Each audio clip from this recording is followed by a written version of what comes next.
أيتما دي تامورت القبائل تامورت الألجيري يجي بهرا الدور غصة دي دوني ليغ أداوس ستين أوتاد والمقارد دونك المقارد يفولكين بهرا. C'est toujours un plaisir de venir ici à Bgaït et aussi à Tizi Ouzou, en Algérie en général. Et je veux passer un grand azul des Mazirs du Maroc parce que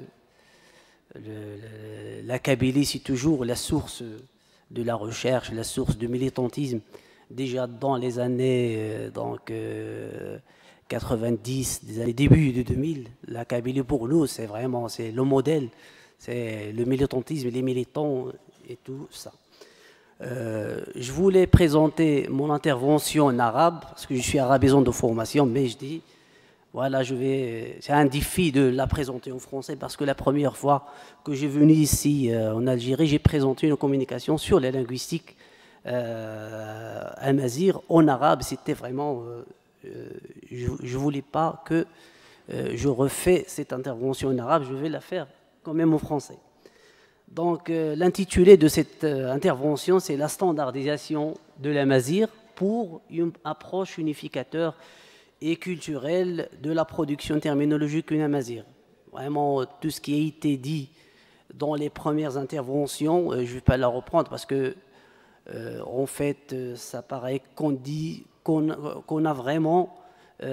a posé vraiment les mêmes questions. On a vraiment les mêmes convictions vis-à-vis de la standardisation de l'amazigh et les problèmes que pose l'unification de ces variantes.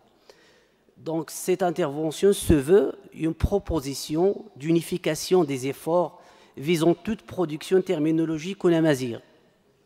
C'est presque la même chose qui a été dit dans les interventions précédentes, non seulement au Maroc, mais au niveau de toute l'Afrique du Nord et dans toutes d'autres destinations dont la terminologie amazigh est objet de production ou objet de recherche. La production terminologique ou néologique amazigh unifiée peut devenir un point d'intercompréhension très important pour tous les locuteurs appartenant aux zones géolectes éloignées les unes des autres dans le contexte actuel.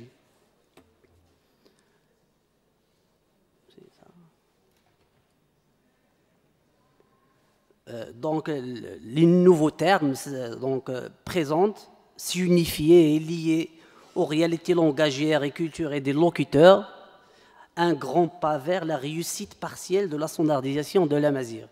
Il convient aussi de dire que la théorisation de cette standardisation, bien documentée et argumentée, est d'une importance primordiale.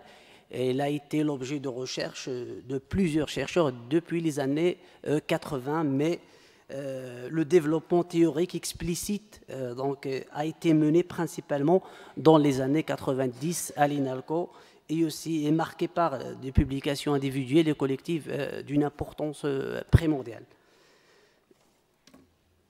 Donc les travaux qui ont été vraiment esquissés, la question de la standardisation sont menés, ont été sous forme d'ateliers et de travaux individuels et collectifs, et ils ont été objet de publications très importantes, soit au centre de recherche berbère à l'INALCO, soit ici en Algérie, aussi à l'IRCAM depuis quelques années. Donc, je ne vais pas reprendre tout ce qui a été dit à propos des variantes et des divergences et tout cela, mais les principes qui sont vraiment les principes qui ont été posés depuis le milieu des années 90 par un groupe de recherche et qui ont influencé concrètement toutes les recherches concernant la standardisation de l'amazigh. Donc, la langue écrite, dont il s'agit de fixer la notation usuelle, une coanée dialectale, kabyle, shluh, orifan, etc., ouverte à construire sur la durée. Donc, c'est le principe le plus important, c'est que la standardisation de la langue et l'unification des efforts, l'unification des divergences de l'amazigh ne se fait pas sur le champ, mais sur la durée. Toute hypothèse de coin n'est pas berbère et à rejeter. C'est le principe déjà posé depuis les années 80, principalement par Salim Chaker. En tout cas, comme objet immédiat, il faut éviter de constituer dans le champ berbère une nouvelle situation dégleucique. C'est la problématique donc posée par ce colloque. Il était déjà l'objet de recherche depuis 30 ans maintenant. Il faut éviter de constituer dans le champ berbère une nouvelle situation dégleucique du type de celle de l'arabe classique, arabe dialectal, qui serait tout à fait contre-productive par rapport à l'objet de promotion de la langue berbère et notamment à sa généralisation de l'écrit. La langue de référence est donc le dialecte réel. Dans ses réalisations effectives, c'est à partir de ces formes dialectales que se fait la nécessaire standardisation. Le critère de pan-berbérité est à utiliser avec précaution comme outil de décision donc arbitraire. Les finalités, l'objectif de l'aménagement sont deux options. Le premier, c'est la standardisation doit conduire à une langue présentant toutes les propriétés, c'est déjà dit.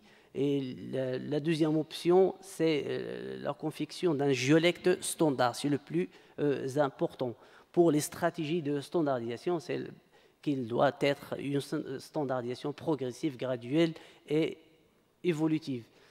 Le plus important à dire aujourd'hui, c'est que la standardisation de la Mazir telle qu'elle est présentée, soit dans les années 80, les années 90 et même aujourd'hui, va présenter un problème ardu par rapport aux situations actuelles sociolinguistiques des variantes. Nous sommes en train de discuter la situation d'une langue sérieusement en danger selon l'Atlas UNESCO des langues en danger de le monde. Tamazight est considéré, si je dis Tamazight, c'est-à-dire toutes les variantes confondues de l'amazigh. C'est une langue sérieusement en danger, notamment dans les milieux urbains. Les défis, vraiment, il y a un défi de transmission de la langue.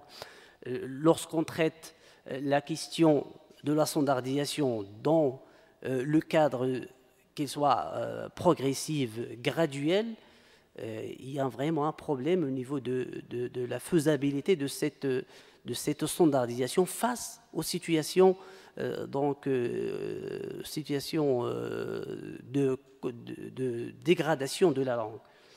Donc, pour diverses raisons sociolinguistiques, la Mazir a connu une extension géographique dans le temps. C'est une fragmentation à la variation de ses formes depuis des millénaires. Mais la production terminologique actuelle présente une nouvelle dialectalisation moderne de la Mazir. Donc, l'aménagement des néologismes nécessite la collaboration des institutions, des chercheurs, des journalistes, principalement amazirisants, parce qu'ils ont ce rôle de l'implantation de ces termes. La collaboration des spécialistes dans chaque domaine est très importante aussi. L'action terminologique, voilà, c'est juste des productions. Donc, jusqu'à maintenant, on peut parler de milliers, dizaines de milliers de termes proposés, mais avec de grands problèmes au niveau de l'implantation. Comme j'ai dit, la production terminologique actuelle est une forme de dialectalisation moderne des variantes de la Mazir en général. C'est une production, qu'il soit autonome ou institutionnelle, elle connaît une absence de coordination et une fragmentation, une dispersion. Et aussi la création terminologique est massive et loin de la réalité langagière et culturelle des locuteurs. Et aussi, un problème aussi, c'est la nationalisation de la terminologie, qui produit une forte synonymie terminologique. Et donc, une difficulté d'implantation des nouveaux termes au niveau de l'implantation. Et j'ai ici quelques exemples de l'absence de coordination et fragmentation des propositions terminologiques. Par exemple, pour dire administratif ou namazir, on a au moins 3 propositions. Adblamp chez Memri, proposition de Memri, et Dersimadi 2003. Amsogour pour l'IRCAM, Aghlalan pour le Hajj Oudat 2013. C'est au moins juste trois donc supports terminologiques. Alphabétisation, Asgmaï pour ici en Kabylie, et le Hajj Oudat 2013, et acide en IRCAM. Juste pour dire date, on a Mazir, on a Assakoud pour IRCAM et Azmz pour Mouloud Ma'amri. Des créations néologiques massives loin de la réalité langagière, culturelle des locuteurs, même bizarres et difficiles à lire. Inexperts, par exemple, dans la terminologie, c'est difficile de le lire. C'est des propositions nouvelles pour dire inexperts. Vraiment, c'est loin de la réalité langagière et culturelle et sociolinguistique de la Mazir. Expert à Mouarirmao. Pour dire un expert, c'est difficile. Alors qu'on peut crier du mieux. Inexploité, Anwar Kirzao. Inexploité, Anwar Kirzao. Alors ça va être difficile de le faire intégrer dans la société et dans les canaux de diffusion. Parrainage. Parrainage, Asmzurnao, pour dire parrainage. Tel enseignement, à Google Slimed, réabonnement, à dire Ferkao, à dire Ferwak, c'est compliqué. Réactionnaire, Amsidr Skr. Donc je crois que l'intégration de ces termes va être vraiment donc, très difficile. Ces termes donc, ont été créés selon des méthodologies de création néologique donc communes, soit en Algérie, soit au Maroc. Mais l'absence de la collaboration entre les institutions et les chercheurs autonomes qui travaillent sur des questions de terminologie ont produit ces exemples. Donc je propose ici une approche culturelle de la terminologie. Cette approche culturelle de la terminologie qui part d'une investigation des valeurs du terroir est la méthode qui permet le mieux de développer à la fois la langue, la culture, le savoir et le savoir-faire en minimisant au maximum les risques de déracinement. Il s'agit encore d'une démarche associant à la fois les données linguistiques et les données culturelles et historiques de chaque communauté.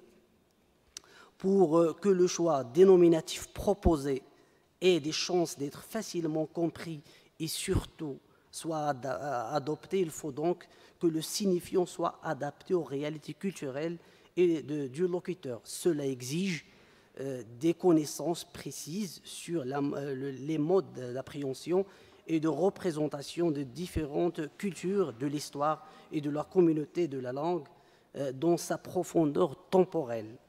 De l'intérêt de partir, oui, un instant, de l'intérêt de partir de l'intérieur de la langue et de son bagage socioculturel plus précisément des bases culturelles de la reconceptualisation des objets oubliés en vue de les intégrer dans le schéma des objets actuels. Donc, tel Bahra.